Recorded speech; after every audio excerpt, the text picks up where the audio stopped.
lingering from the previous administration's 50 running scandals. Still, Bush.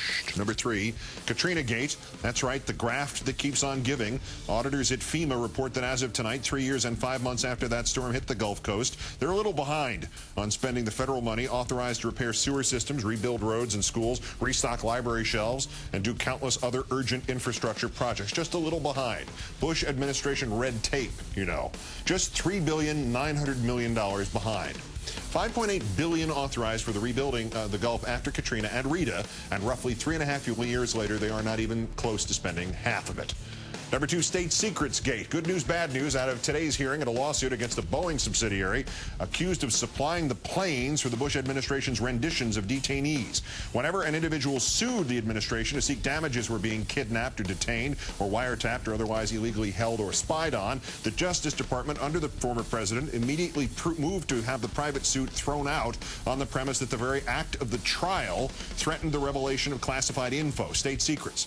So today the Obama administration handled this nightmare inherited from Mr. Bush for the first time. The bad news, the really bad news, the government attorneys today still argued for the immediate dismissal rather than, say, the review of particular pieces of evidence on a piece-by-piece basis to see if they might reveal state secrets. The good news is Attorney General Holder has ordered a review of every claim of state secrets privilege.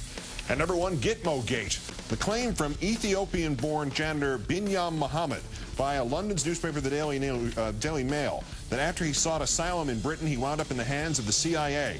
And after they grilled him at various black sites around the world, he mentioned that he'd read an online article called How to Build an H-Bomb, which is when he was brought to Guantanamo Bay and tortured there, suspected of plotting to deploy a dirty bomb.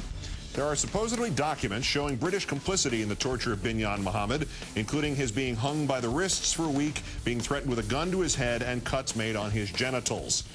The article, How to Build an H-Bomb, which led to his torture, at least what he claims was his torture, was a satirical piece originally published in Rolling Stone, written by, among others, the magazine's food editor.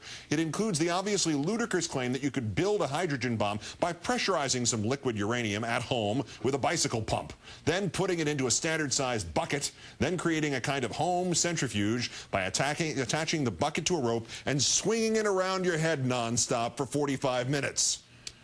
Binyam Mohammed is still at Gitmo.